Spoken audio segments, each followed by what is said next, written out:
Hey everyone, it's a dose of Dr. Drew. Hey there, let's see, where am I? Over here? Over here. Over there, okay. You're not going to play the tape that sets this all up, huh? You're afraid you're going to freeze again? Do you want me to do it? Okay, let me do it. Let's try, because we're going to have Elex Michaelson in here, so if you're not Okay, aware here of we our go. show, here's a sampler. Real talk. Headlines have become sickening. They become poisonous. Dissecting headlines. Defying state orders. Sheriff Bianco not enforcing what the governor is saying. Dialed in with decision makers. Clarify what you actually meant. Get the answers you At the need. beginning of this, we were told, don't wear a mask. Is this really helping? Expect a different kind of newscast. Box 11 News Special Report. Weeknights at 7. There you have it. And that is Elex on the other line. He is coming down from Sacramento, where he was interviewing the president and the governor and some of the governor's sort of secretary level personnel. And Elex is the Fox News anchor here in Los Angeles. If those of you who are not from Los Angeles, why do I feel like I'm not looking at the camera? Yeah, go to the other one now. This one? Okay, there we go. And he and I do a show at 7 o'clock on weeknights here local in Los Angeles on Channel 11. Elex, welcome back. Thank you very much, Dr. Drew. Good to talk with you. So I got a million questions for you. Let's start with what the experience was like up there in Sacramento. I mean, it was one of those sort of unforgettable experiences that you'll kind of remember when you look back at your broadcast career. It's one of those days. I mean, what's interesting about President Trump is he is just the most unpredictable Uh-oh. He'll come back. covering instance where everything is incredibly choreographed and they hit their mark and they go here and they go there and everything's on time and it's very orderly and you kind of know what you're going to get. With President Trump, you really just don't know what you're going to get. So it's one of the reasons why he does usually rate higher, because people enjoy sort of a sense of The entertainment and the unpredictability and all that kind of stuff. Well, one of the questions I asked you last night was, after you got into that chamber with the governor and all his secretaries and then, of course, the president, I asked you, that one sort of viral piece came out about the climate change, but he says these crazy things, and then everything else that happened gets left behind. Did you have that kind of sense of things after you left the room? Oh, did I lose Elex? We need to get him to a point. I can work with the restream while we wait for him to go to a place of better reception. Why don't you take Elex, Susan, and then you can pull him off from me, and I can get on the line here with. Oh, Anthony Brown's on here with us. I just did a long podcast with Anthony Brown, in which he told me his entire story in more detail. You'll be able to hear that on the Dr. Drew podcast very soon. I recommend it highly, highly, highly. It's an extraordinary story, but it's absolutely characteristic of homelessness and drug addiction in our country, particularly in the last 20 years or so. So please do have a look at that when we put that up. You can get that at drdrew.com. What's the matter, Susan? I do have an interesting question. Okay. Why is no one talking about how we can't go out of our house because of the fear of being assaulted by drug addicts and mentally ill homeless? We, the taxpayers, have no rights, but these people have all the rights to harass us. Well, that is something I've heard, which is, why is there zero accountability to certain people in the state of California and only the most accountability for anybody who has a business or who is working? You're the ones that we have to, you have to do your fair share. While we have a large population, we ask nothing of them. Adam always talks about there's a strip called Forest Lawn Drive in Southern California, and people sell flowers along the road there. And the people that sell those flowers, they do so legally, but they do it without a license, without any encumbrances, without paying taxes, without paying property taxes or business tax or anything else. And he said, you want to understand how it goes in California? He goes, on one side, you have people selling stuff on their wares and their, the flowers, however they please.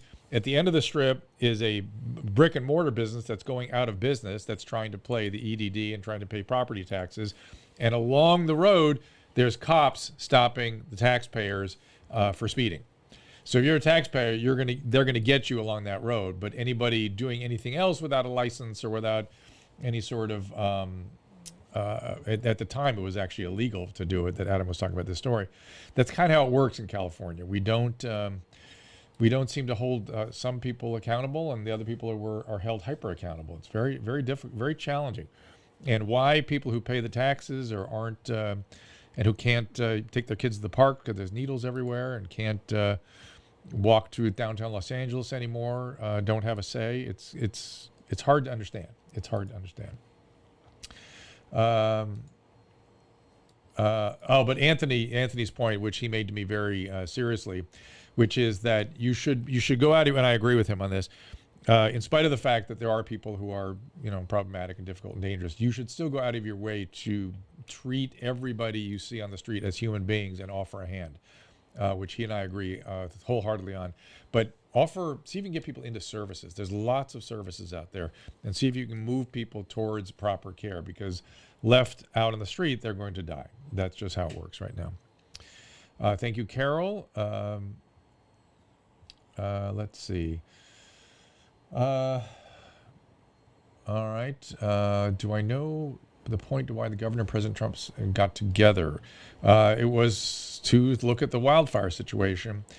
Simon, you just be nice. That's exactly right. And you shouldn't be fearful. I mean, that just adds to the fear. I mean, I've done a lot of outreach downtown, and the problem I have is getting people, moving people into care where they can get, keep moving forward. I mean, Anthony's story, if you read his book, is from Park Bench to Park Avenue, and it tells you the whole story about how somebody can make that transformation. And by the way, Anthony, who's on the thread here, will agree with him. The reason he was able to make that is because somebody reached out to him, and in a moment of change, he was willing to hear it. A cop finally said, "Don't you want some help?" Then once he got out of jail, a woman took him to a treatment center and offered him a cigarette. And that moment of just being available to him and, just communing with him was deeply meaningful and moved him down his road to recovery. All right.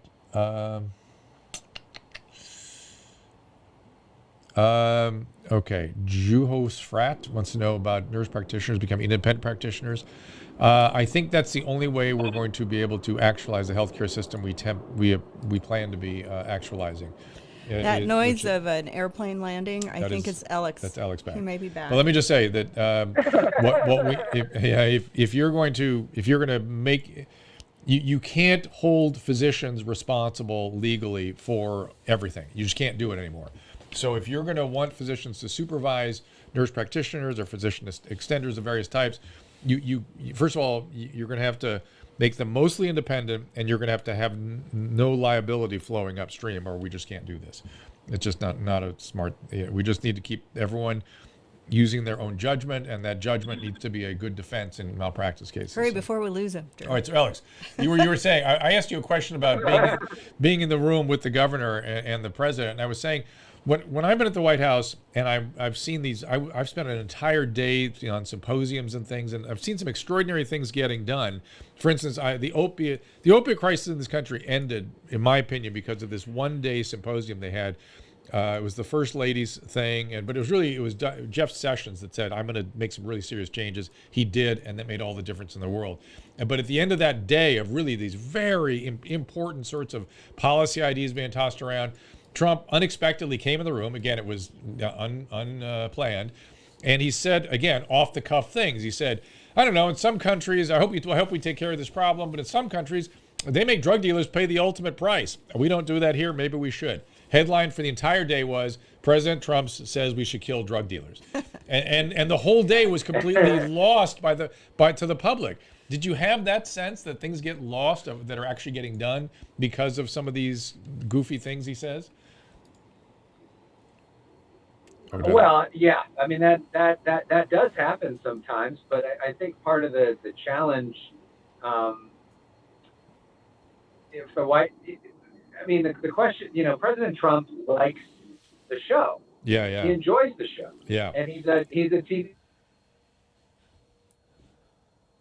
We're losing you again. meeting so that they could get stuff done and have a conversation in a certain way, and wasn't so much about being on TV and was more about let's actually have a constructive conversation about this. Right. And the president, after potentially agreeing with that, chose not to do it that way.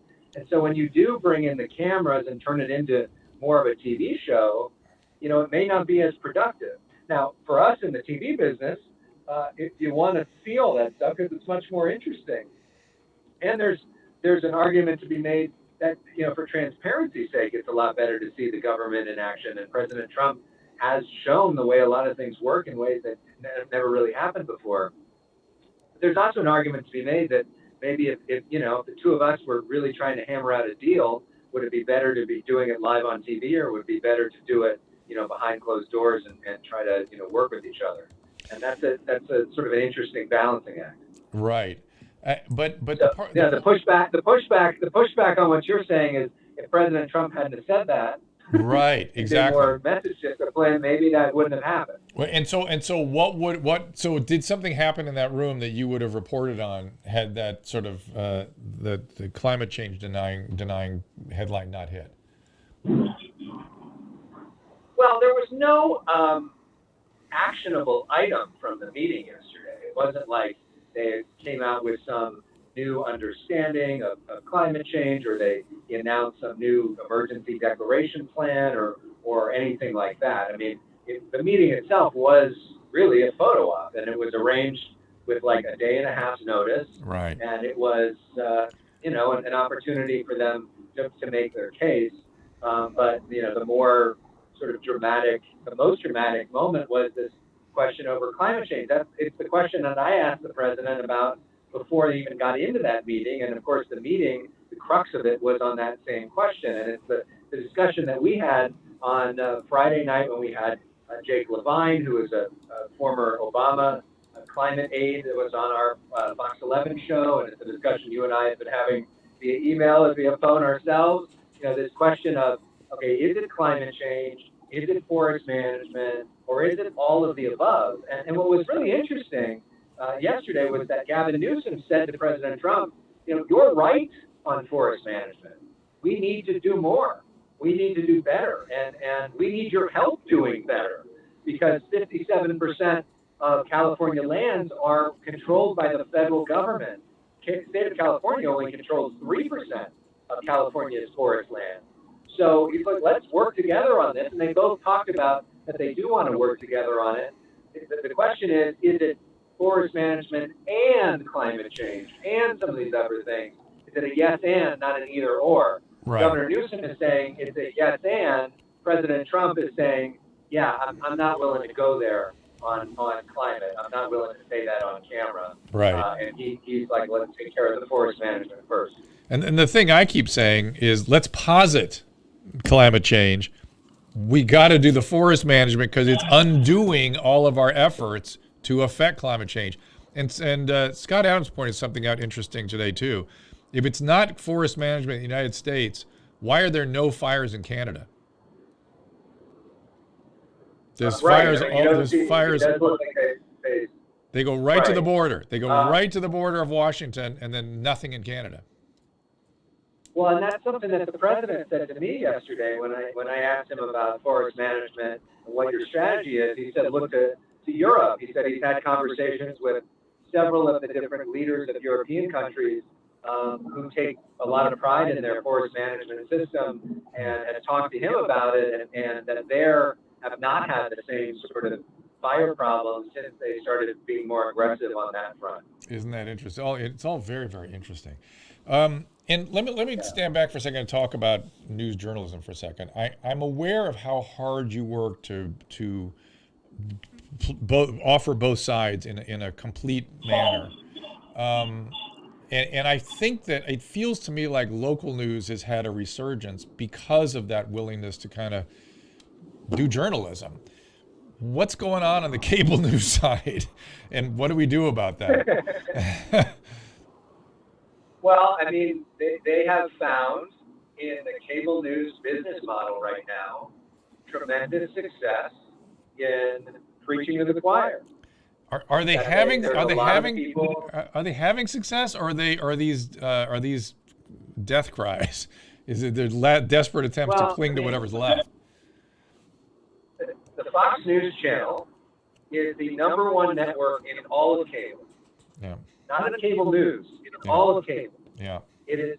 There are many nights where the programs on the Fox News channel are outrating broadcast TV programs at the same time. That never used to happen. Ever. right. So they're getting, their audience is older, and you watch the ads, and they're a lot of denture ads and prescription drug ads, as is the case for the nightly evening newscasts on the networks. But the cable news is still has a huge audience. And the other thing that's interesting about the cable news world in the social media era is there's a feedback loop. So, you got all these people that are like media monitors on the left and the right that are watching these cable newscasts all day, even in the middle of the day when not a lot of people are watching them. Mm-hmm. And then they'll pick up on moments or things that people say and then put them on the internet and turn it into a meme or something negative or something positive. And then these moments that maybe not that many people saw in real time become huge because they play to somebody's pre-existing fears or pre-existing opinions and doubles down on something either negative or positive that they can share it out in an angry or excited way, and then it has its own huge life of its own. Like the biggest thing yesterday, I was tweeting all day because part of the cool thing was that we were part of the pool, so I'm literally there as all this stuff is happening in real time, and as a member of the pool, I felt a special obligation to try to get as much content out as possible because that's my job, to like document this and get it out. And so Gavin Newsom's team came up to me after the meeting, and I know they were a little frustrated that the president brought the cameras in the first time, and they said, here is this packet that we gave the president and everybody here. And it was this packet of 8 pictures that you could see on a PowerPoint slide, or really that were so basic, it was like something you would give to a second or third grader. Right. It's getting hotter. And like 3 things that show. You actually showed it last night. Those little bar graphs. Right. So I tweeted that out. And I tweeted out the president's emotional moment with the soldiers, and I tweeted out him coming in, and then I tweeted out Newsom on climate change. The picture graph became the biggest thing that I had in terms of success on social media, because everybody just loved showing that as like a mocking of the president's intelligence. I see. And so it became a vehicle for them to do that instead of like talking about the science or complimenting the amazing soldiers that saved 250 lives and honoring them. It was like, let's troll President Trump and make fun of him in Twitter. And like that's what did well. It is so so it's strange. It's so weird sometimes what hits and what doesn't, and how things work, and like what captures people's imagination. It's really wild to me, and that's the new piece. That it's all about who's in. Is it going to continue around the Oval Office when we don't have a Trump? It's hard to. It's very, very, very strange. Yeah, I mean, Joe Biden, it is hard to imagine. Go ahead. Susan's talking to us. Oh, here's something so sad that none of the conversation about forest management was reported by the media. Only thing I saw was Trump saying it's going to get cooler and science isn't always correct. You did not watch our show because we talked about it specifically. Yeah, we specifically showed all sides of the story there, and I even asked Alex what was it like in the room, except for that viral moment, and we talked about this stuff. That's why I think local news. I think local news is having a resurgence. I really do, and I'd heard that the numbers were bearing that out. But it just feels like people. Let's put it this way: at least people trust local news more than cable news, and I think that's a reasonable position for them to have. Well, and I think both right now have different business models.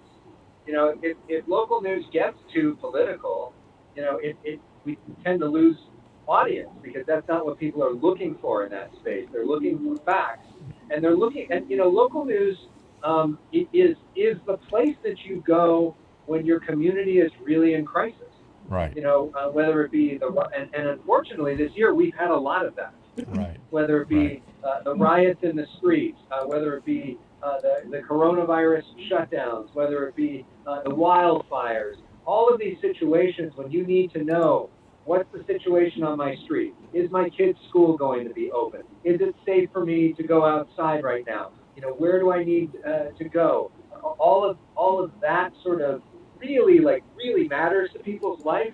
It is what we're doing more in local news, whereas cable, which doesn't really necessarily have the ability to do that sort of hyper local information because it's just too big an audience. Right. They need to put on a sort of entertaining TV show that is almost become like a reality show at night. Right. With cast of characters that you either Right. like or don't like, and it feels like Yeah. that. On crazy. MSNBC, That's on crazy. MSNBC, the Trump and Mike Pence and all the rest of them are like, the evil ones on the reality show, and you got, Elizabeth Warren is a hero, and on Fox News Channel, Elizabeth Warren is like Satan, and then it's like, it's so different, same players, but they are cast in like opposite reality shows with the good guy and the bad guy, or like a superhero movie. You're so right. You're so right. And as always, when television viewing becomes about shows that makes us shake our head, I blame us. We're the ones watching. We vote with your remote or your DVR or whatever you're doing, because it's about us that they're responding to. Did you always want to be in 100%? Did you always want to be in TV journalism? Yeah, I did. I did. I mean, from the time I was a little kid, I either wanted to do that or maybe do something in politics, and now I kind of get to do both, which is kind of fun. Yeah. But I was like a second or third grader that was obsessed with watching the Today Show and the KTLA Morning News. I used to watch Good Day LA, and I used to, I loved Meet the Press with Tim Russert, which is one of my big inspirations as a kid.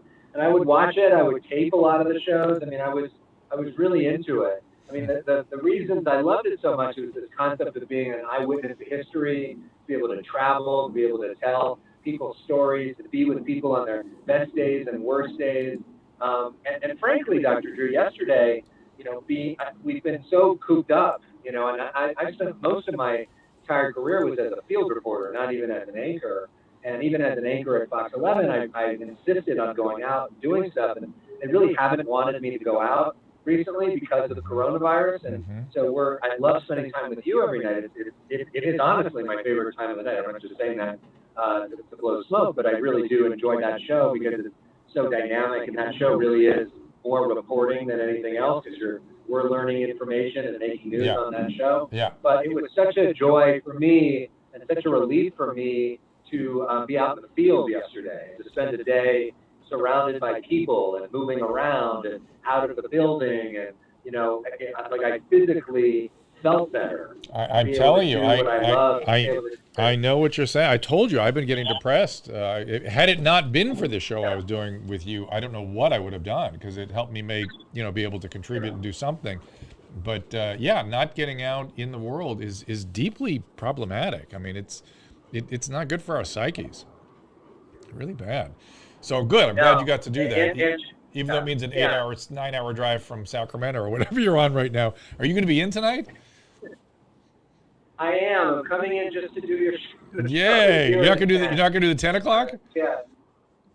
No, I am. I'm going to do the 10 as well. Okay. I'm coming in for doing it. Yeah. So we got a big show tonight. I was just on the call. Do you know what we had? I don't know if you know what we have tonight. They've not told me yet.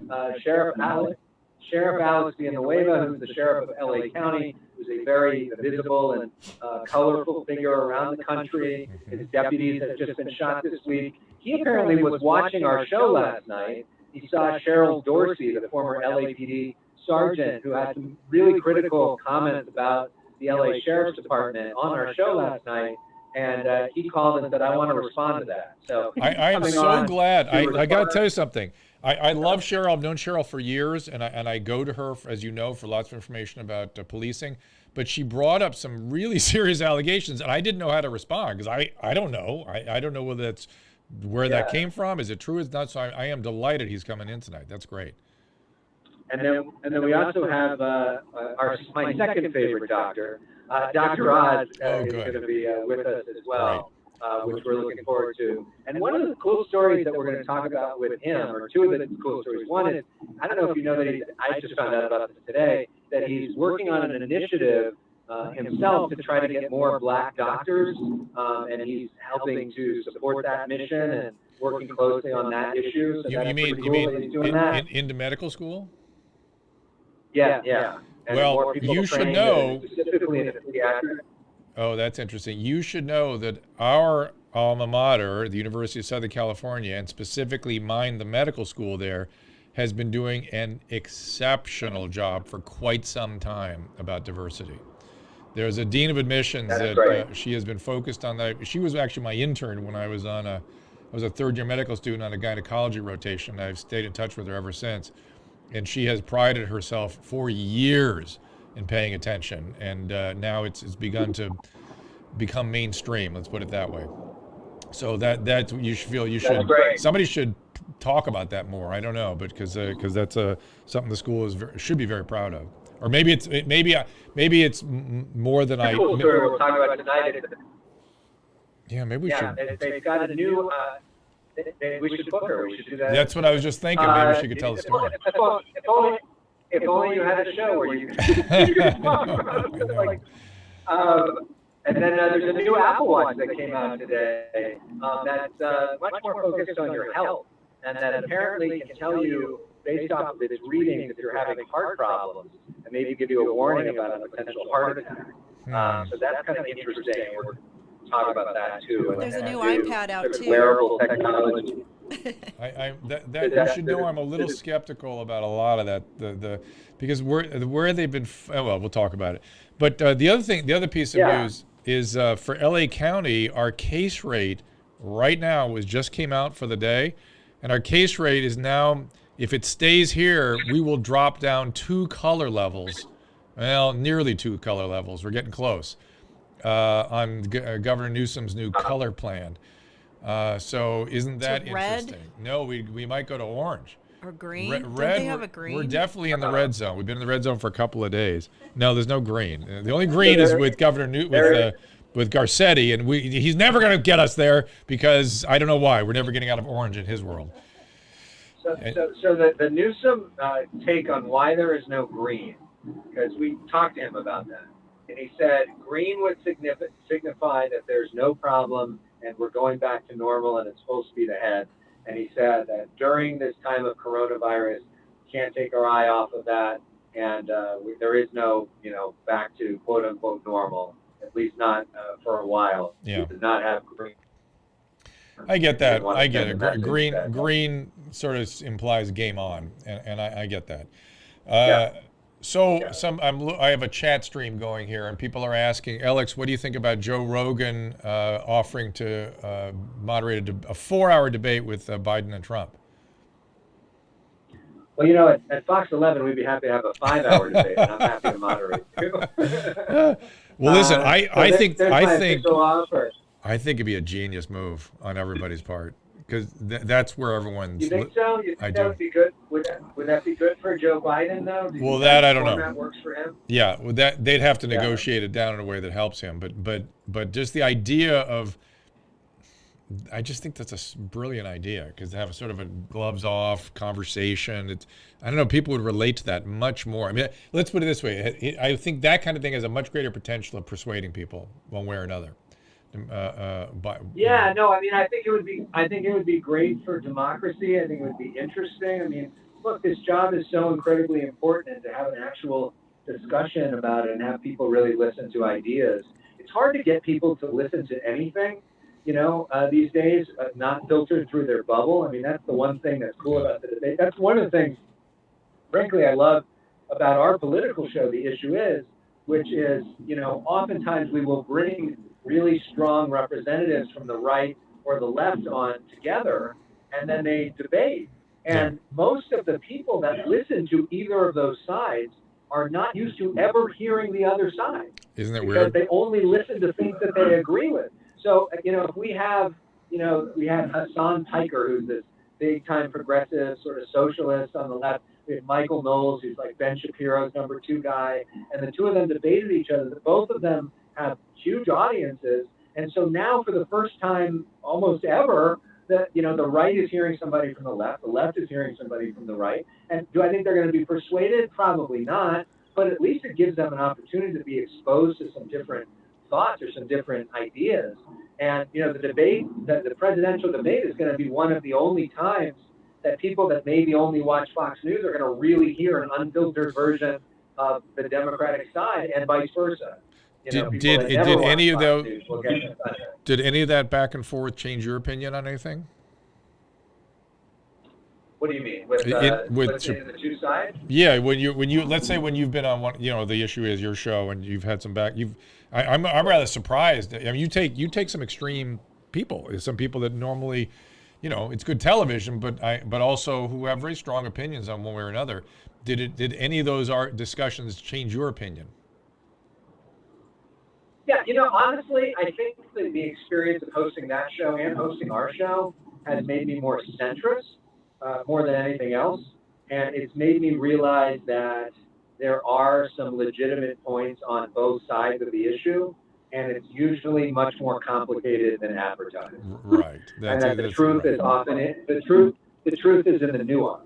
That's exactly right. And I think what's been exciting about our show together, the Fox 11 Special Report, is I think it's a unique space where we really have, I think, come to be trusted to call out the bullshit on both sides. Sorry, I don't know if I'm allowed to say that on the show or not, but and so if somebody is saying something on the left or on the right that is really untrue, like provably, like my whole thing is, I'm not going to fight you on the opinion because that's not my place. That's your place. That's not my place. Right. But I will fight you if you're not being factual. Right. My thing is I want to provide the best possible outlet for you to make your argument, as long as you're making an argument based off of facts, and take your opinion from that wherever you want. But if you're making up facts or smearing somebody with stuff that's just not true, I'll call you on that. And I think that people that watch our show routinely are seeing that we're willing to call out either side of the aisle if they're just not being factual. And I think that creates much more trust, right? I hope. I mean, I agree. Thanks for joining me here in the middle, so both sides can hate you. I've been there for a little while. It's good times.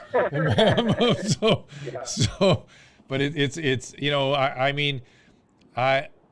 that's what Abraham Lincoln allegedly was trying to do, is find a middle ground. And I think a middle ground is really the only solution when you have extreme positions flying around out there.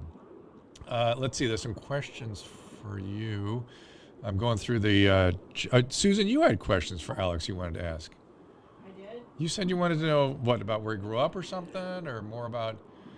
No, I mean, you guys talked about how he always wanted to be a newscaster when he was a kid, and that's really interesting. And how, I don't know, we don't know a lot about Alex. You're a mystery, my friend. His history. So do you have any siblings? I do. I have one sister who's 13 months younger than me, so we're very close in age, and we're close. She lives in Santa Monica, so we live about 10 minutes apart. My parents are in Venice now. I grew up in Agoura Hills, which is a suburb of Los Angeles. It's out by Calabasas and Malibu and Westlake Village. It's very suburbia. I went to high school. I went to high school out there at Agoura High School. I was student body president at Gore High School, and also played on the basketball team and into mock trial and comedy sports, and really involved with a lot of different things. I went to USC where I was a double. Go ahead. He's a little bit like you, Drew. He was the top of his class. You were like the captain of the football team, and you guys are very similar. Yeah. I went away for a while, but came back. So you're both overachievers, okay? So we know that. And what was your double major? I double majored in political science and broadcast journalism, so it kind of makes sense. Yeah. At first, I didn't even get into broadcast journalism program at USC. They didn't think I was good enough for it, and I had to transfer into the program. And ended up graduating first in my class in the full program. That's fantastic. And so did the fraternity thing at USC. I was president of my fraternity, which is Psi Kappa Psi, which no longer exists because they were kicked off the rope for all sorts of problems. Well done. It wasn't my thing. Not while I was president. I don't know. I've thought about leaving. I mean, I'm not like tied to SoCal. Like I always have to be here. But it sort of worked out that at least so far I've always been here. I studied abroad in London when I was in school for about 6 months. I did not I had know a that. great time there. I spent summers, a couple of summers in Washington, D.C. interning when I was in college, and got to spend time in the Senate, White House. Most of the time was in the Senate. It was a great time to be in the Senate because some of the senators at that time were Barack Obama and Joe Biden and Hillary Clinton and John McCain and Ted Kennedy and Mitch McConnell and Chuck Schumer. And so I got to spend time with all those people, which was like a really interesting, crazy experience. And now I'm here, and it's kind of been. It was never my plan to be here. My first ever internship was at Good Day LA. I was 17. We lied about my age in order for me to work there. And I worked on the show with Steve and Dorothy and Jillian, and really worked most closely with Dorothy, and was writing stories for her every morning when I was 17. And that is that was crazy. my start in broadcast, and then it was like a full circle moment to come back and eventually host the same show that I was an intern on. That's great. I used to go on that show – all the time. Did we meet? Did we cross paths ever over the years? I don't remember that. I wasn't there for that long. I was only there for 3 or 4 months in the summer. Okay. And I did most of the entertainment guests and that sort of thing while I was there. Right. But it was, so that's sort of how I got my start, and interned mostly at NBC with a guy named Conan Nolan, who's their political reporter, and still probably there. My main mentor. Really? Colleen still there, Williams. still doing a show. Yeah. Colleen and I were very close at the time when I was an intern there, and I know she's close with you, and she's fantastic. And it was yesterday being out at the presidential thing was wild because it was a bit of a full circle moment. I mean, I think I knew every single person there from like all the different stations, like all different points in my career. So crazy. it was cool. You know, I like in the last month or two, like I when I've done some stuff with the governor or other things that's made news, I've been referred to as veteran journalist, which is like hilarious. Like when I become the old guy? But like when I think about it, like I've been doing it for a little while now. Like and you look back on things, and it's like it's starting to have a little bit different perspective. And this show with you is like a total sort of happy accident. Right. I don't think either of us knew that this was going to happen, and we weren't planning for it. We got like a day and a half's notice that we were even doing the show, and we thought it was going to be maybe a 1 or 2 week, special. Yep. And all these, 6-7 months later, we're still going. Crazy, right? I was in South Carolina at the time. I had to find a studio way. I was in Myrtle Beach. It was the craziest thing. And Oz was on with us then that first week. Remember, Oz did a bunch of stuff with us. And seems like a year ago. Yeah, well, so, it was like 7 months, 8 months ago. Here's another question from somebody off the subject of... that's what I was going to just ask him. Ask Elle if there's any news on letting people go to football games. In Dallas, the Cowboys will still be at 50% capacity this Sunday. I can tell you that we just had our first game in the gigantic new stadium here in Los Angeles, and there were no fans. What do we know about that, Alex?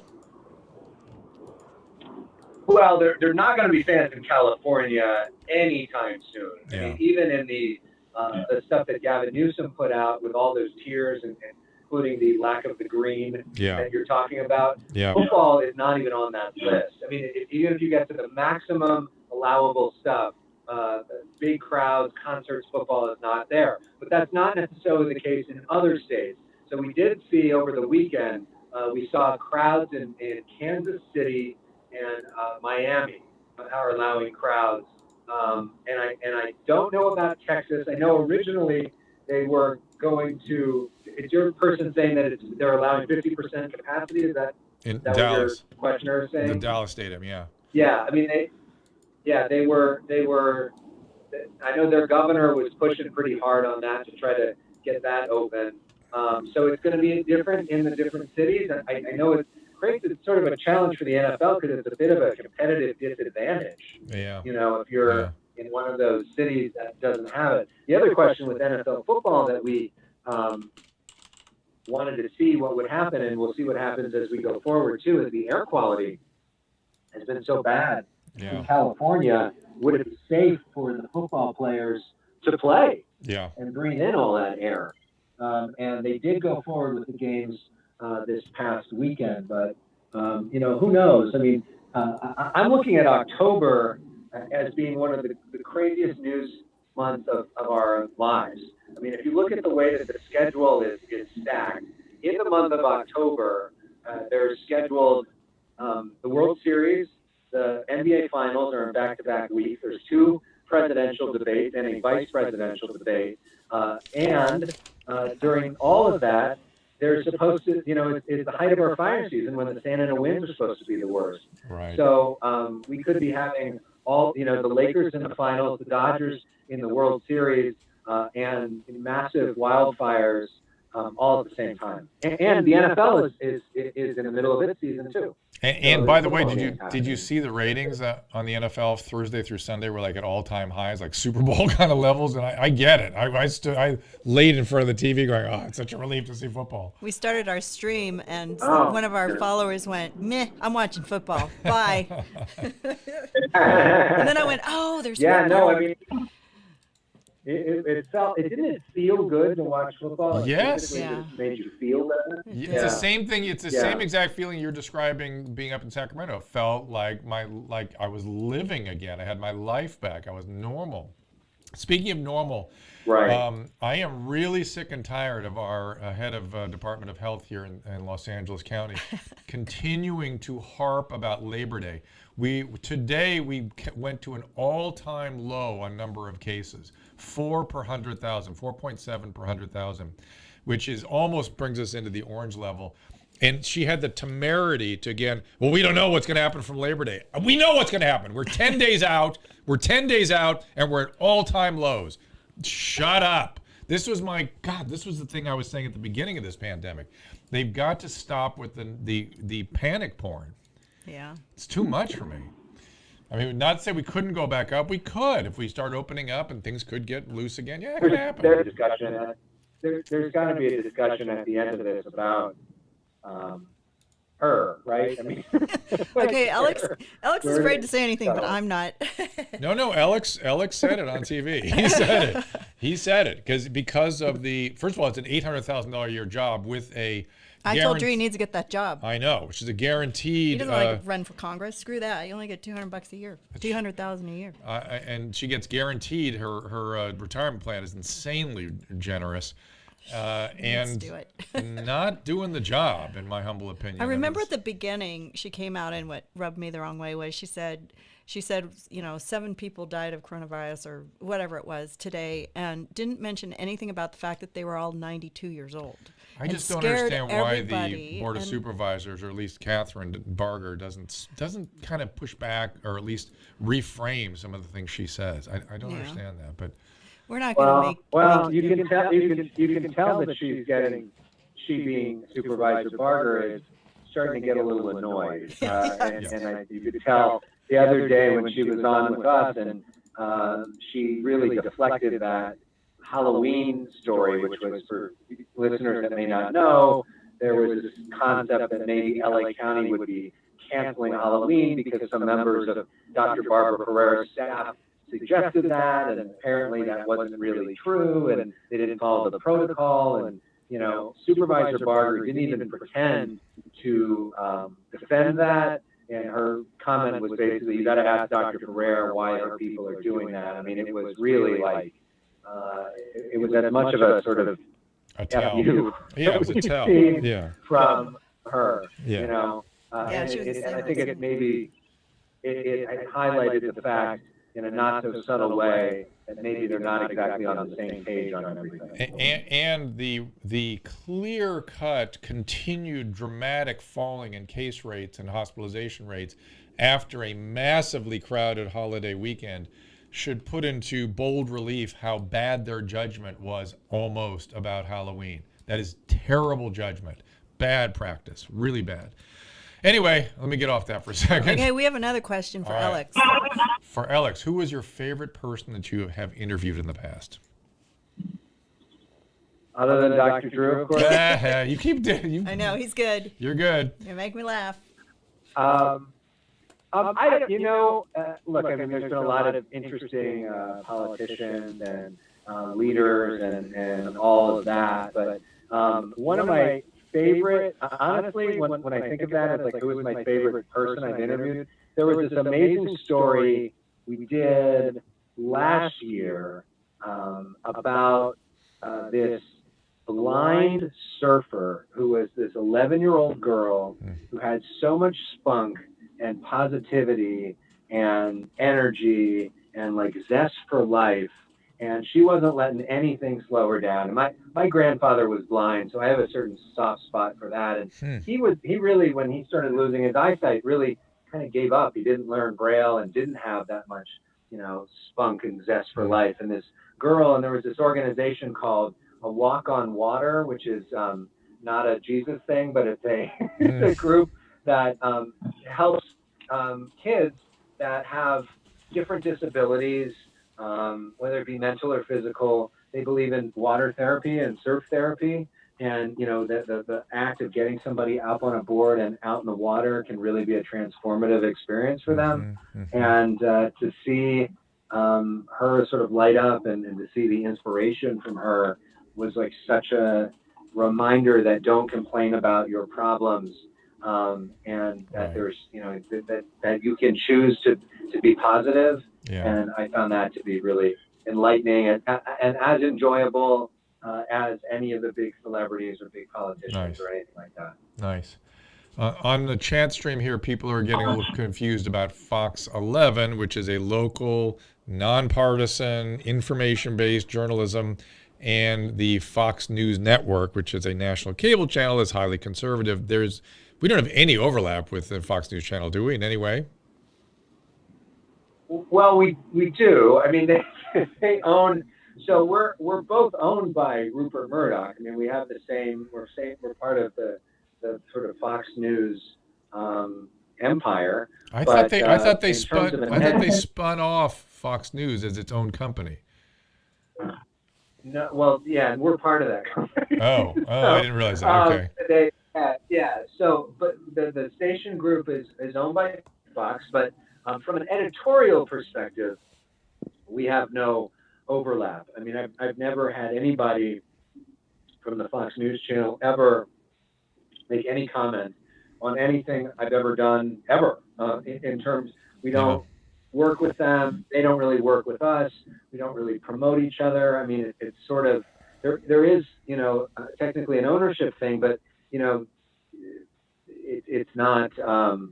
We're not taking marching orders from them, and I would also argue that most of the actual news content on Fox News Channel is really excellent, and they have some tremendous journalists like Chris Wallace and Brett Baer and folks in the field that just do solid, reputable journalism day in, day out. And then there are opinion folks who are labeled as opinion, have their own perspective and their own way of doing things, and we're not working with them on that one way or another. Did you see there's a San Diego Board of Supervisor that is saying specifically they are going to defy what Newsom's orders are as it pertains to how to open up? He's saying the businesses aren't going to survive. He's got to open them, and that's going to be that. I saw that on Twitter yesterday. I sent it to Bill, our producer, to see if that was something we would cover. It's not in our immediate local news catchment, but it just caught my eyes. I'm expecting more of that kind of thing across California. And did you hear about that? I hadn't heard about that. I mean, I've been, pretty locked in on that president visit the last couple of days. So I haven't been doing my usual scouting of information. But That's an interesting story. You know, it was interesting. We had this past week, we had one of the Riverside County supervisors on with us, and Yep. I asked her that same question that you're talking about. Are you basically going to openly defy? And she did not want to go that far. That this guy apparently or gal has apparently done. So, you know, we'll see. I mean, maybe if the case rates really do go down as much as you're all saying, maybe they will be able to start reopening a lot of this stuff. Well, we have to, we have to wait 2 weeks and all that kind of stuff. But the point is anyway, the point is the really low rates are going to be very difficult to get to.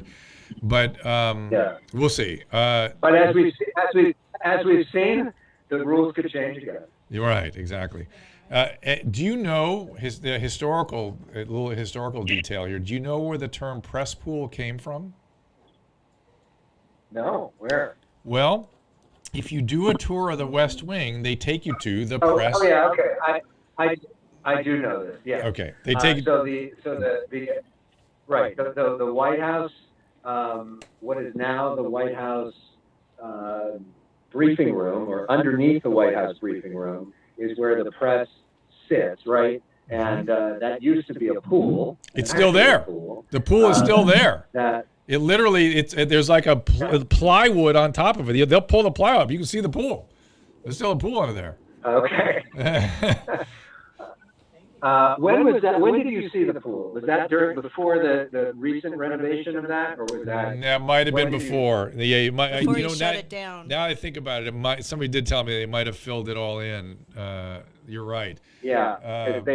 In like 2007, they redid the press briefing room, and I think that may no longer be there. But it used to be, and FDR really loved it because it helped him feel a lot better with his polio to swim laps. That's how he got his therapy and exercise, and so that he used that pool at the White House.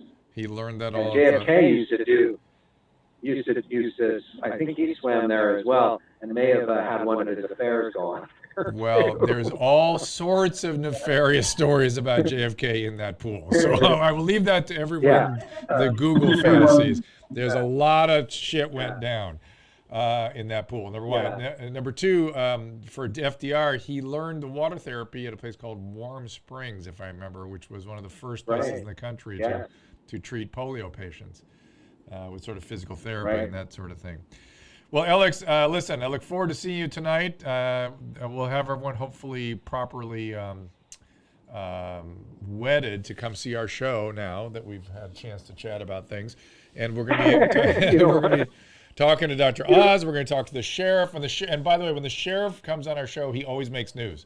Last time he said he was going to let people go indoors to go to restaurants because the smoke was too bad outside. He just was going to let it go. But then I found out it isn't even so much his jurisdiction. That's more these health officials that can fine people for that. But in any event, Elex, where are you now? Where are you now? I just literally am pulling into my place, so it was a nice use of my time. Perfect. Thank you. Yes. Well, welcome home. We'll see you at the station tonight, and anytime you want to do random presidential trivia, I'm always here. All right, fair enough. Yeah, we couldn't stump the guest today, Drew. We'll try. We can gear up for it.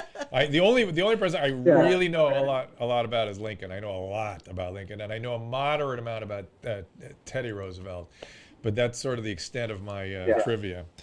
All right, my friend. We'll see you in a couple hours.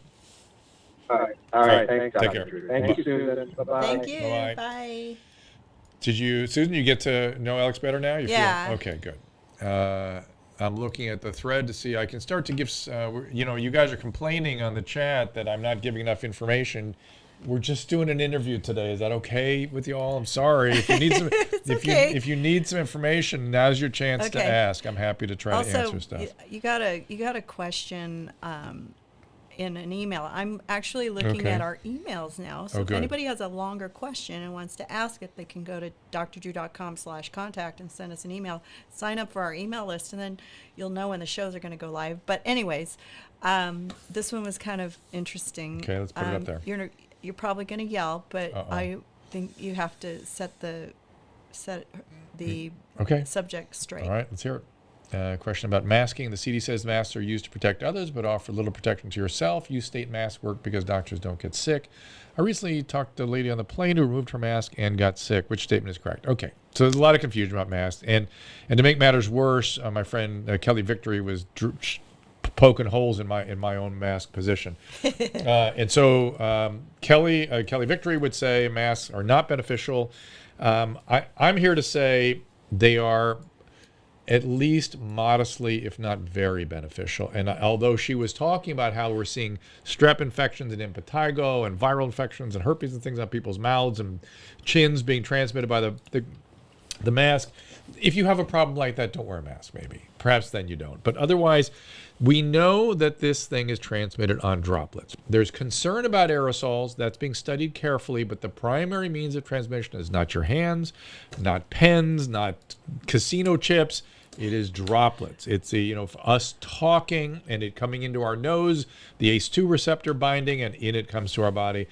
On average, one of the calculations are that it takes about 15 minutes of exposure to get a transmission. So on average, it takes something like that. The majority of transmission happens in the home where we don't wear masks.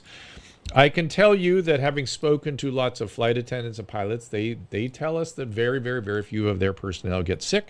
They don't see much on the plane.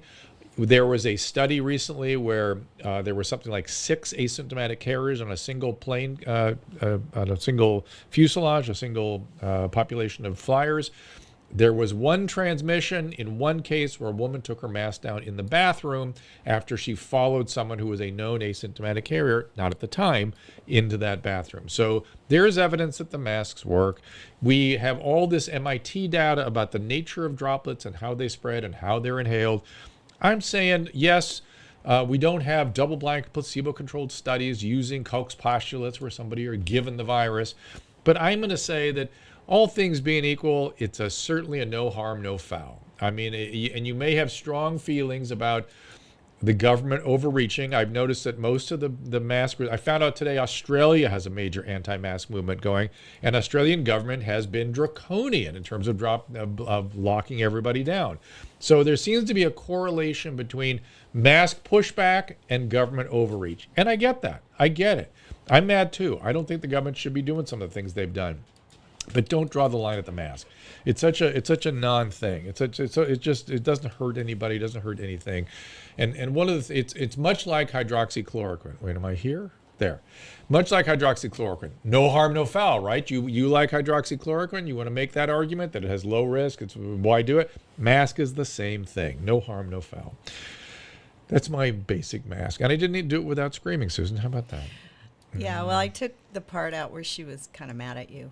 Okay. Because you confused her. Okay. Well, I'm sorry for confusing you. But and she's I hope not here. It was an email, so. But I hope this clarifies. You can things. say whatever you and want. if you listen to Dr. Victory, you're going to get more confused because that's how clinical science moves forward. Doctors read the literature. We know the sweep of the literature. We know the specific areas we're looking at. We assess that literature and determine whether or not it's good literature. And then we make our judgment, and then we argue with our peers to move the science forward. What do I think worse with opiate addiction, the geriatric population or the young middle adult population? Riza, I mean, it's a very difficult problem in geriatric populations, but it's more common in younger people, and it's killing more younger people. The older population, it is challenging to deal with. I will tell you that. I heard it's up in California too. What's that? Oh, yeah. Opioid University of overdoses. Pittsburgh COVID discovery on the new drug antibody. Yes, I know. I'm waiting to see that literature and to read it more carefully, but it sounds like a really great advancement. As I said, the American healthcare system will improvise, will come up with some great treatments. There's just no doubt about it. I take gabapentin for 5 years for panic. 5 years works great. Moonfox, gabapentin is a very, very safe medicine. It was designed to be used long-term as a seizure medicine. It must be 4:30 because Rex is The here dog just bugging shut the hell up. out of me. Yeah, he always comes in about 4:08. Yeah, he's a little early tonight. Anthony Brown, are geriatrics at more risk for overdose? Are you sure of that? Because I would argue, and I know this is your area at your hospital, but I would argue that the younger population is more likely to come into contact with illicit drugs like fentanyl and have inadvertent overdose. I worry that this is still Anthony Brown, my buddy, that the benzo-opiate combination in an elderly patient is more likely to kill them than in a younger person, for sure. But you tell me, I'll watch the stream here. Andrew Ashkasvili, update to Texas reporting systems shows we have been in decline since July 7th. Wow. So where is that recorded, Andrew? Where can I see that? Is that in the projections, COVID-19 projections? Kelly Gallagher, did you get a chance to look at the CDC update about moderate to severe asthma being a factor in getting COVID, such as having it turn into pneumonia? Yeah, Kelly, so I wrote you back on Twitter. So the question was always, is asthma a risk factor for getting COVID, for contracting COVID? And for a while, much like hypertension and getting COVID and getting complications from COVID, right? And so hypertension, hypercholesterolemia, metabolic syndrome, antiphospholipid syndrome, obesity, all these things were the risk factors for the COVID to go poorly. And I'm trying to read your thing at the same time as I answer here. It's not that easy. And asthma got off of that list per se, but apparently the CDC is still making an issue. Of course, if you have chronic lung disease and you get pneumonia, it's more challenging. It's more difficult to treat. And asthma is certainly no exception to that. So you're likely to get into more issues from a pulmonary standpoint, but maybe not from a COVID standpoint, if that makes sense. In other words, the asthma doesn't put you at risk of cytokine storm, but it puts you at risk of pulmonary problems if you get any pulmonary involvement from the COVID, right?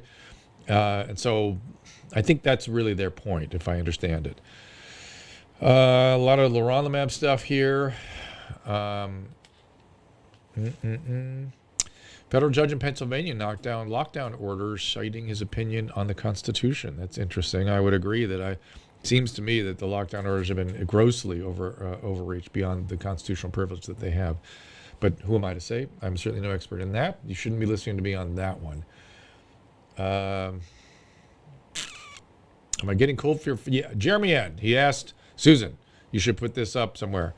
Getting cold feet for Friday's live podcast. I felt nervous just watching the ad. Me too. I talked to Tom yesterday, and it freaked me the hell out. They will have a bucket on hand, and we all know at your mom's house what that means. I'm not going to watch. Tom says he has not gotten over the editing process of what he plans to show me, and it really sounds horrible. Well, I need the code if you want me to watch. It is I need YMH. the free code, 'cause I'm not paying $10. YMH Virtual. YMHvirtual.com is where you go for this. There's quite a buzz about it. Joey Diaz will be there, and the one and only RPC is going to be there with us. Robert Paul That's Champagne. nice. He's making a visit. Yeah, you should have fun. How long would it take for vitamin C supplement for severe deficiency? Dustin, that's a hard question to answer. Some people, if you had severe vitamin D deficiency, I would think you'd take the prescription strength cholecalciferol, I would think. So talk to your doctor about that. It can be very difficult to get the vitamin D levels up with normal, over-the-counter products. So you definitely want to have that medically managed if it's actually clinically relevant vitamin D deficiency. And if you're low, the best way to do it, again, is to measure your levels and have your doctor follow up. Some people, I've had people on very large oral supplementations from over-the-counter medicines, like 10,000 units a day, and you still can't get their levels up. Okay. I'm going to roll back on this chat and see if I can answer any other questions for you guys that I might have missed.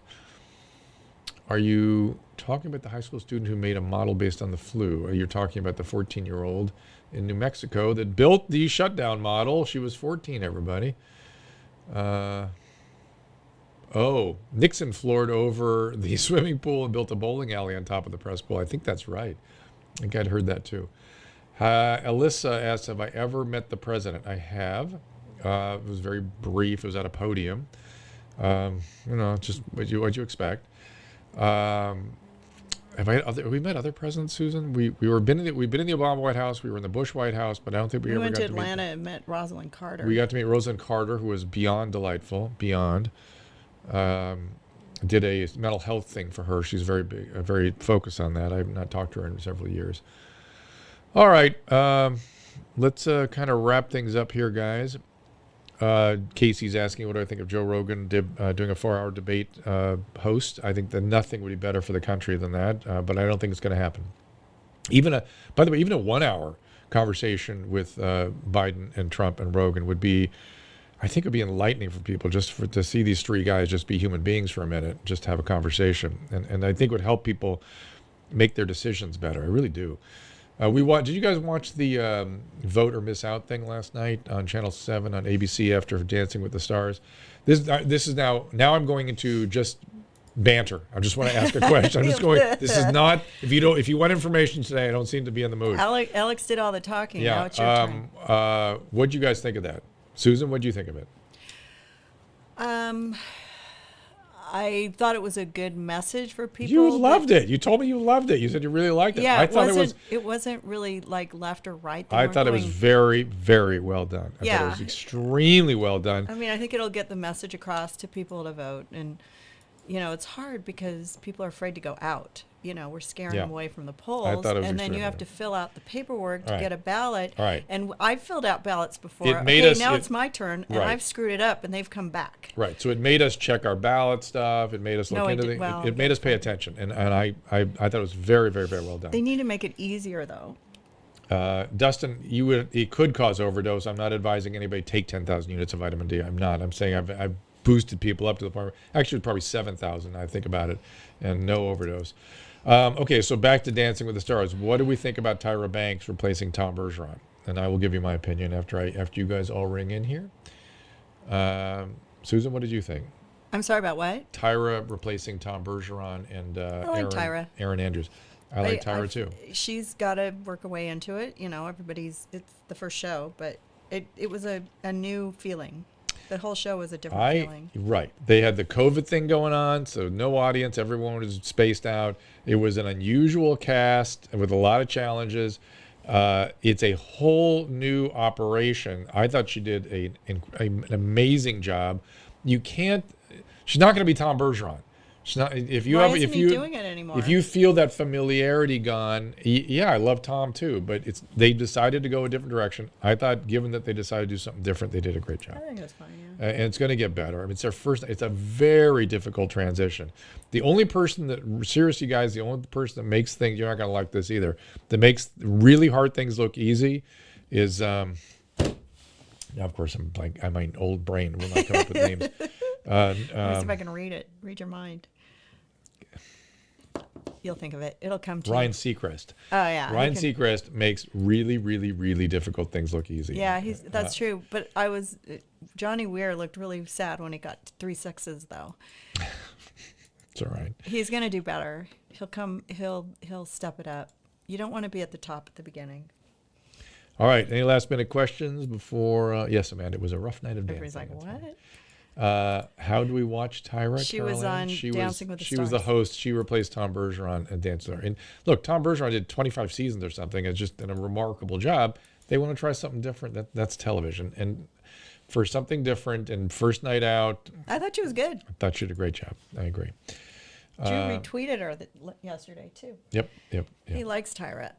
I didn't like people beating up on her. I will tell you that, because it's really not fair. It's trying to replace something you're very, very familiar with, so you're already biased against liking whoever it is. She can put up with it. She could care less. And it's a really difficult job. It's Tyra. Yeah, I think she probably does. No, she doesn't. She doesn't care. She just does her job and gets her paycheck. She's good. Tyra's worked in this industry for a long time. She knows how to do it. All right, you guys, thank you for being around. There's something a little different today. Tomorrow is also different. Tomorrow we're going to talk about health messaging. We are going to have JT and Chad. These guys, if you look them up online, they're famous for having gone around and tried to give away masks. And their video went very viral. It was a brilliant health messaging scheme, I thought, and I've been sort of friendly with them since. They're known. They've been on the Stern show a bunch. They come up with, yes, Andrew, simple solutions to complex problems, and they're known for getting in front of city council meetings as these partying surfer dudes that they are, and advocating for maximum stoke. I'm going to play their little thing at the end. If the sound's not good, I apologize. I'm hoping for the best. Thank you, James, for the read reminder. The subtitles. James Oppenheimer. It's actually pretty funny though, but it's a huge it's a huge MP3, and sometimes it shuts my computer down when I try to go back to Drew. So Are you going to play the whole thing? at the end? Yeah. Okay. Robbie, I normally don't watch Dancing with the Stars, actually. I just happened to last night, and then I saw all the Twitter action on it. That's We were what I'm so talking happy to about. watch something other than 90 Day Fiancé. or news or COVID. There was something on TV last I night. needed something mindless, and we got there. We're like, oh my God, Dancing with the Stars is on tonight. Yeah, it's really it's a symptom of how bad things are, guys. I'm telling getting you. old. No, it's COVID doing this. It's COVID. I I'm mean, telling you know, we didn't even tape it in advance and then watch it later. We were on real time. So congratulations, Los Angeles. We were being told that our case reports would be escalated today because there was a backlog over the weekend. Well, lo and behold, we're 4.7 per 100,000. We are way down. So it's 10 days. Look, 80% of cases are in at 7 days. We're 10 days or so out from the Labor Day weekend. So you can expect that there will be no significant increase, particularly given the massive downward trend we're having. That's Los Angeles. You know, it's really funny. Yeah. I didn't know that somebody could talk more than you. Alex. Yeah. I mean, it's crazy. Yeah. You guys are so amazing together. 'Cause I we mean, both- you just both have a lot of charisma and intelligence and we just talk a lot. A personalities. I mean, I guess that's what you need to be a good journalist, you know, a good talker on newscaster. good A talk good on TV. newscaster. Yeah. I mean, I love watching him. All right. Thank you, guys. OC did have a bump up in MP. I saw that. Let's look at that number for you. It's 150, and you were something like 40 or something yesterday. Really? So we'll see if that continues. I assumed when I looked at this number, that's sort of back to your baseline, frankly, and I assumed it was just because the backlog, so-called, they were talking beaches about. and Well, maybe Orange the beaches did have an impact. I mean, the beaches were full on Labor Day weekend, so you may see a bump up there. Obviously, I'm not ready to believe it yet. The places I saw that have bump ups are Tennessee, because they basically that's really high, and they also have a big college town there. It's as high as California, and it's a much smaller place. Let and then me find. I'm going to look South at it right Carolina and like the college, Ohio, and these random places, but it's where school's back. Okay, let me just look at Ohio very quickly. Session at some of these big colleges. You know, it's really more that their downward trend sort of plateaued. This is Ohio I'm looking at now. The death rate is up a bit. There was a little spike a couple days ago. Hospitalization rates continue to decline. Some of the big, like Alabama and let me keep looking. Missouri, and I looked it up last night. And like I was looking to see if the school towns were.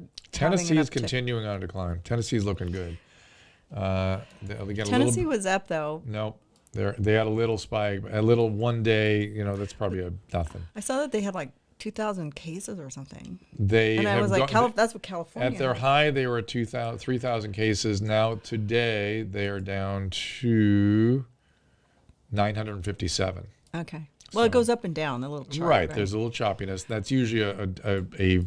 It's still pretty high for that population. It's not that big of a 957 cases? California's is like, we have a lot. California, whose data collecting is considered bad, we have gone from 12,000 cases down to under 2,000, 2,200. So we're way, way, way down. Hospitalizations were at 3,700 yesterday. But let's, so Ohio is a little bit choppy. Maryland, you said something was going on there, so let's look at that. Missouri. Maryland looks just exactly like Ohio, by the way. It's still trending down, but it's had a little plateau. And Missouri... I think it was Alabama or something. Let me look at Missouri. Give me a second. It's weird how different each of these states are. Missouri is different. Missouri is sort of trending up, but it's kind of trending up. It's around 1,200 cases. The hospitalizations are trending down, but only very, very slowly. Are there schools in Missouri? Big ones? Well, there's lots of schools in Missouri, but I know they're playing football. Well, it's University of Missouri, but there's St. Louis, University of Missouri, St. Louis. There's University of Missouri, St. Louis. There's a lot of different, but this is not school related. This is something else. I don't know what's going on there, but am I looking at Michigan? Wait. Michigan's pretty big. I'm looking at Michigan. I'm sorry. I'm looking at Michigan, which has lots of schools. So Michigan has had some weird stuff going on. Now look at Missouri. I'm sorry, that was Michigan that was in trouble. Yeah, Missouri's going up too. Missouri is actually even more of a positive trend. Not at such. Yeah, Missouri's going up. Missouri's the only state I've seen so far that has a hospitalization rate that's trending slightly up too, rather than down. So Missouri, whatever you guys are doing out there, change. I don't know what it is. Any thoughts from anyone out there who understands what's going on in Missouri? Are they wearing, if you're in Missouri, are you wearing masks there? Are you people behaving themselves? No, I'm telling you, these are big college areas. It could be. Absolutely. But I'm Alabama wondering, too. but I have not spoken to anybody from Missouri, and I'm just wondering if. Well, I mean, the South has a lot Tyler's more. asking, what was my deleted tweet about? Did I delete a tweet? Oh, I deleted the first show that we launched today because the system froze up when I had to turn the Zoom on. Okay. So first the show came out, and then Alex said that it wasn't working, so I turned the Zoom off. And when I turned the Zoom back on, it shut down the show. So I had to erase the first episode of this particular show. So it was just the intro. So here's the deal, everybody. That is how powerful the Streisand effect is. That she had a little technical problem and turned something on, turned it back off, restarted, erased something, and immediately, like, what was that? What'd you erase? What'd you erase? What was up there? That is the Streisand effect. I erased it so people wouldn't click on it and not get anything. I want them to go to... Look up the Streisand effect, everybody. Because what happens is when we launch the show on Periscope, it goes to your Twitter immediately. Yeah. So people on Twitter see it, and they click on it, and it's 1 minute, and then they may not go back. So I just erase it before I start the next... Actually, when the second show started. So I'm getting a feedback. A little behind the scenes technologically. Yeah, right, exactly. I'm working over here. Getting a little feedback from people about Missouri. They're saying no mask in Missouri, and a lot of hoaxing feelings there and that kind of thing. And answer riddle me this. I'm glad you're like my clinic right now here. Has the word hoax changed its meaning a little bit? Because I think a hoax means a trick, right? And it doesn't mean a lie necessarily, and it doesn't mean See, I used the word hoax once in relation to what the press was doing with the coronavirus back in the prime days of the panic porn. And I would argue, and you guys tell me if I'm wrong or right on this. Is it not the case that a hoax involves just misleading people? And so if you're misleading people with panic porn, isn't that technically a hoax? And I think people are using hoax only to mean whole cloth lie or something. But I don't think that's really how we use the word hoax anymore. Help me, anybody. Am I right or wrong on that? Because I don't want to use it incorrectly. Don't ask me. I got barely speak English. It means not legitimate, Wendy says. Yes, regarding COVID, right. Okay. Hoaxing means it's like the flu. See, you guys are all over the place. To me, hoax means that they're misleading. It's misleading. But I think people are taking the hoax as sort of, there's a lot of literalism these days, and hoax means literally a lie or literally a complete fabrication. And I don't think that's really right. Yeah, okay, so Miss Kaylee says complete lie. So she says, well, you're going to like this Chad Goes Deep video because it's pretty much what everybody in Huntington Beach were saying in March. Malicious deception, Ozgirl says. So deception, farce. It's a good lead up. This is a good lead up for the video. So humorous or malicious deception. I'm going to play it, and then if I can come back to you, I will. But can I do that? Just a second. So a lot. So there's a growing consumption here. When you say COVID-19 is a hoax, it messages that it is a lie. Yeah, see, Miss Kaylee, that's unfortunate. I think we need to. I think all of us here. Let's do this. All of us. Let's keep talking about it. I'm gonna sign off here, but let's agree that we're gonna pay attention to what we are thinking when somebody uses the word hoax. There's a lot of that word being used out there these days, and just don't immediately jump to a meaning that you think it means. Try to understand what the person is trying to convey. I think the term has been used too much. I think we should be using words more specific, like deception or distortion or something like that. But let's all agree we're going to, because we're all over the place with the word hoax, let's pay attention to it and keep talking about it. All right, here comes our buddies. They're going to be in here with us tomorrow. What's up, dudes? We're here in Huntington Beach to solve the mask shortage. As you can see, no one here has a mask, but we brought our own supply to fix the problem. Guys, we've got a cure for the mask shortage. We've got masks. If anyone needs a mask, we've got them. You don't need one? Why not? I don't know if anybody has ever explained to you that breathing carbon monoxide is not healthy. Excuse me, my man. We're giving away free masks.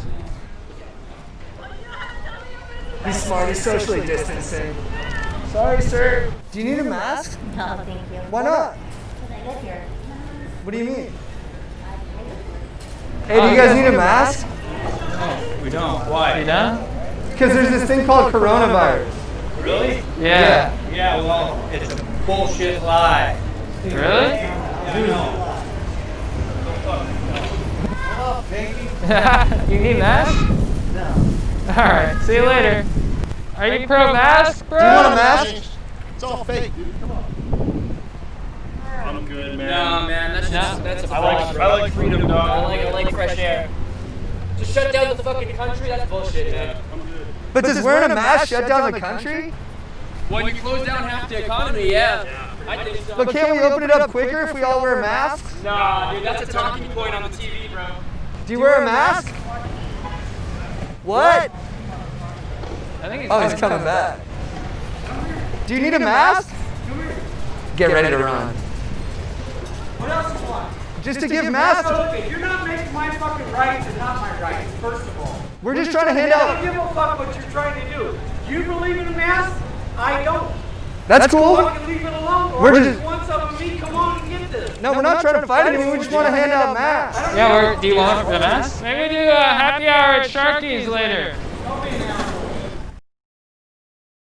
The World Health Organization estimates that each year approximately 1 million people take their own life. That's one death every 40 seconds. Experts predicted numbers would peak in 2020, but no one could have imagined the devastation brought on by COVID-19. During the coronavirus pandemic, you may experience anxiety, sadness, and loneliness. Existing mental health conditions, including severe anxiety and major depression, may worsen. If you're feeling hopeless, contemplating self-harm, or you're concerned about someone else, I'm here to tell you there is hope. A Mission for Michael is dedicated to helping clients achieve complete inner and outer transformation. Mission for Michael is the premier resource for intensive mental health treatment in Southern California. With an astonishing 2-to-1 client-to-staff ratio, each client in their facility receives individual care 24 hours a day, overseen by a team of all doctorate or master's level clinicians. With a focus on evidence-based treatment, along with personalized and compassionate care, they offer mental health treatment that can change lives. If you're suffering from mental illness or you're concerned about a loved one, go to amfmtreatment.com.